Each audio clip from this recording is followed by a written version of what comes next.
Olá, paz e graça, meu irmão, minha irmã. Mais uma vez a gente está aqui falando da Palavra de Deus. É um prazer imenso poder compartilhar um pouco da Palavra de Deus com vocês e poder nos alimentar da Palavra dele, que nos conforta, nos dá esperança e nos ajuda na caminhada, seja qual for a caminhada. E gostaria que você pegasse a sua Bíblia lá no versículo 8 do capítulo 21 de Gênesis. O versículo 8 diz: Isaac cresceu e foi desmamado. Nesse dia em que o menino foi desmamado, deu a Abraão um grande banquete. Bom, aqui diz que quando ele foi desmamado.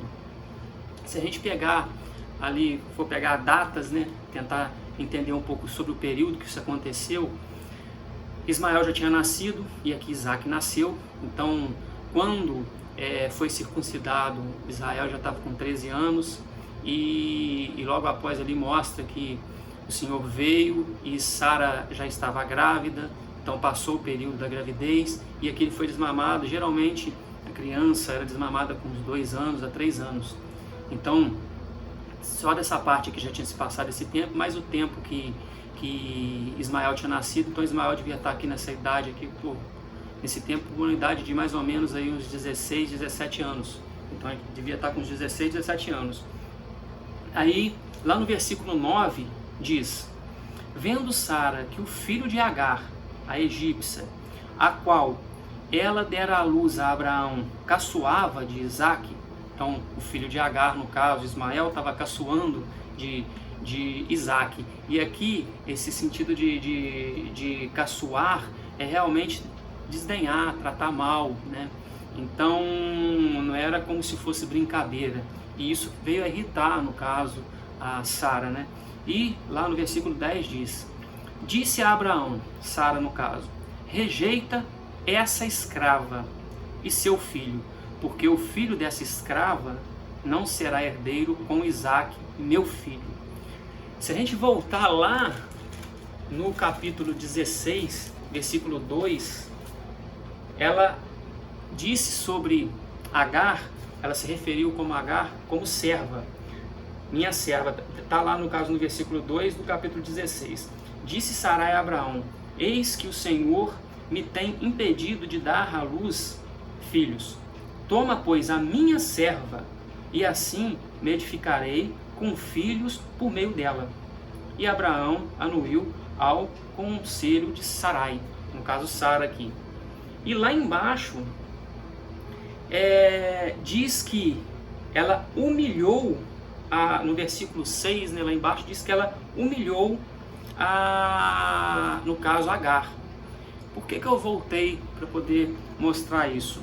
Aqui ela já trata Agar como escrava, não é mais serva.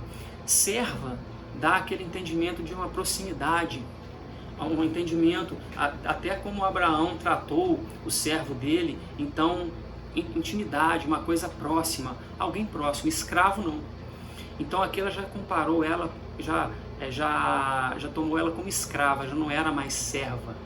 E a partir do momento que ela se sentiu rejeitada, ela humilhou Agar. Por que ela humilhou Agar? A gente vai ver adiante que ela pede para poder mandar Agar e Ismael embora. Na antiguidade, quando um homem, no caso um senhor, não podia ter filho com a sua esposa por ela ser estéril, algum problema, tomava a escrava e tinha filho por meio dela. E esse filho era considerado seu filho com a senhora. Então, no caso aqui, a mesma situação de Ismael. E esse era como se fosse um acordo que não poderia ser quebrado. Então, de maneira nenhuma, Abraão poderia mandar o filho dele embora, mesmo que Sara viesse a ter um filho, como aconteceu. Então, por isso que lá atrás, Sara humilhou Agar, porque não podia mandar ela embora. Então, eles não podiam mandar a Agar embora, não podia dispensar Agar, porque estava esperando um filho, e ele tinha que assumir esse filho e cuidar do filho, por ser filho dele, como se fosse filho dos dois. Então, ele não mandou ela embora por isso. Então, aí veio Sara e humilhou Agar, até que ela fugiu, aconteceu a história que aconteceu, o anjo apareceu, ela retornou. E aqui agora, ela estava pedindo para Abraão mandar rejeitar ela. Lá no versículo 11, aí diz: pareceu isso muito penoso aos olhos de Abraão, por causa do filho, no caso, por causa do seu filho. Ele tinha um filho, já tinha se passado aí um período de mais ou menos, como eu disse, 16, 17 anos, e era filho dele, então ele tinha amor por Ismael. E aqui, o filho da promessa dele não era Ismael, o filho que seria da promessa era Isaac, isso foi dito por Deus. E aqui ele, de certa forma, conseguiu um grande problema, ele arrumou um grande problema. Ele colocou dentro do relacionamento dele alguém externo que não estava na promessa de Deus, que não estava nos planos de Deus, que foi Agar. Ele aceitou o conselho de Sara e colocou alguém no relacionamento deles que foi alguém fora dos planos de Deus. E com isso ele gerou um problema para ele, que agora, tanto tempo depois, 17 anos depois, esse problema vem à tona. Então, a gente tem que fazer, em nossas vidas, a gente tem que procurar sair dos problemas, pois os problemas que a gente cria no dia de hoje vai perdurar por nossa vida durante muito tempo, e até que realmente caia no esquecimento, é penoso e demora. Então a gente tem que prestar bastante atenção nisso, no que a gente coloca dentro do nosso relacionamento, o que a gente coloca dentro do nosso ambiente, o que a gente coloca dentro do nosso cotidiano, no caso do nosso cotidiano, do dia a dia que a gente tem. A gente tem que prestar muita atenção nisso para que essas decisões que a gente toma no dia de hoje não venham a trazer algum fruto ruim lá na frente. E aqui o fruto ruim foi esse. Ele tinha que escolher entre um filho e outro. E aí lá no versículo 12, Deus vem a Abraão. Aí no versículo 12 diz: disse, porém, Deus a Abraão: não te pareça isso mal por causa do moço e por causa da tua serva. Atende a Sara em tudo o que ela te disser, porque por Isaque será chamada a tua descendência. Aí no versículo 13 diz: mas também do filho da serva farei uma grande nação, por ser ele teu descendente. Então aqui Deus dá aval para Abraão quebrar com a tradição que tinha, que ele não poderia mandar o filho dele embora junto com a serva. E aqui Deus trata no caso de Agar como serva. Não foi dito escrava, foi dito serva por Deus. O escritor deu essa ênfase. Então o próprio Deus respeitava a situação de Agar. Então respeitava, e por ser filho, Ismael ser filho de Abraão, ele foi dado como uma grande nação também. E isso aqui mostra que Deus, ele vai até o final com as suas promessas. Então, isso que eu queria deixar aqui no dia de hoje. A gente tem que prestar atenção nas escolhas que a gente faz, em tudo que a gente faz na nossa vida, porque, como já disse várias vezes, um grande banquete de consequências está sendo feito na nossa vida. Esse banquete, quando chegar, a gente vai ter que consumir ele. Então, Deus aqui tinha um plano para Abraão. Aí Abraão vem, Sara vem. Será que Deus, até agora não tivemos filho? Foi passando tempo. Então, como se eles achassem que Deus não tivesse a capacidade de resolver aquela situação, resolvem por si mesmos. Então vai lá, pega a serva e tem um filho por meio dela. Como se Deus não fosse capaz de cumprir a sua promessa sozinho. Nós temos que realmente deixar as coisas na mão de Deus. Isso é esperar. Ter esperança em Deus é esperar que as coisas aconteçam conforme a vontade dEle, conforme os planos dEle, não os nossos. A gente tem muitas vezes que tomar atitudes, tomar ações que competem a nós.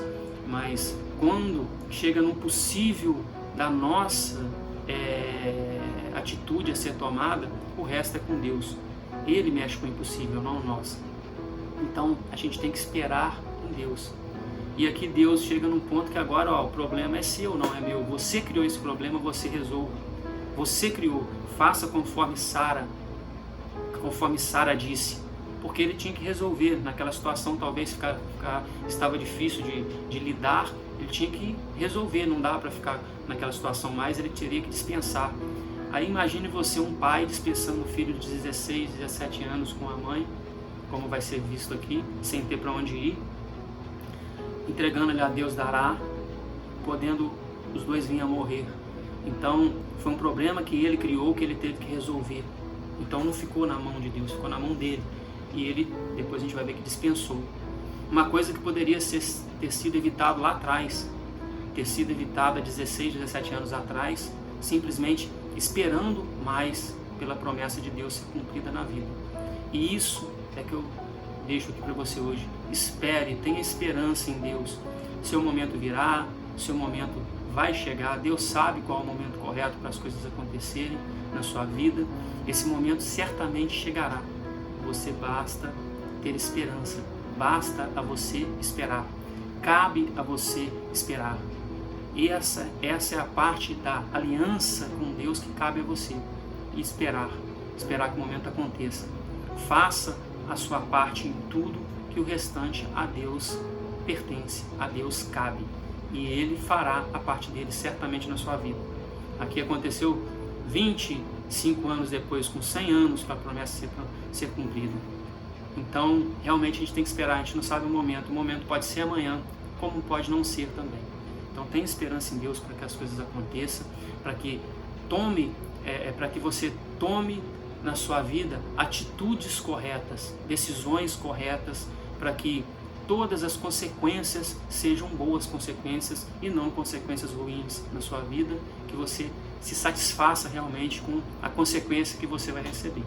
Então, tome boas decisões pensadas, realmente pensadas na palavra de Deus, para que você possa atingir os objetivos que você tem na sua vida. É isso que eu queria deixar aqui para você hoje. E como eu sempre digo, tenha fé no nosso Senhor, porque Ele está no controle de tudo.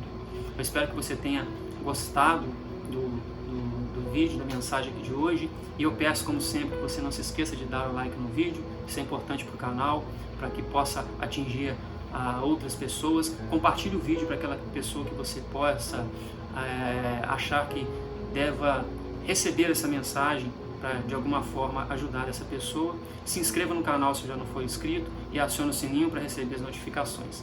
É isso que eu tinha aqui para você hoje, e como eu sempre digo, tenha fé em Deus, tenha fé no nosso Senhor Jesus, ore ao Espírito Santo para que Ele encaminhe a sua vida, e Deus está no controle, Deus está contigo. Um forte abraço.